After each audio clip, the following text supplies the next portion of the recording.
How do you know when you've got enough to start trading that system? How do you know how much to allocate to the next one and the next one? How do you figure that out? The way you come up with that is just your current capital plus your monthly savings over how many months that you're designing your portfolio out for, and then that gives you the number that you're working towards. Use that number, design the portfolio for that number, and then work towards it in a step-by-step fashion.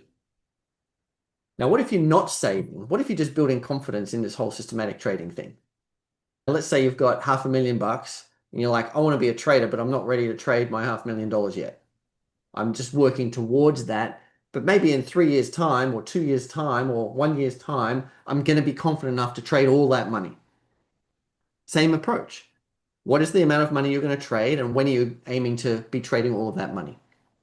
Take that amount, work on the capital allocation to allocate that amount, decide which system you're going to trade first. You know what percentage of the 500 you're going to trade because you've just done the capital allocation. Build confidence in that first system. Let's say it's 10%, just to pick an easy number. 500,000, 10%, $50,000. Once you've built confidence, you go live with $50,000. Then you get to work building confidence on the second system, whatever that is.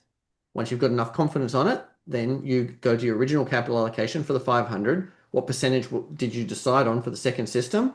Then go live with that amount. So you're building your exposure system by system by system until you get to your total amount of capital that you're aiming to trade.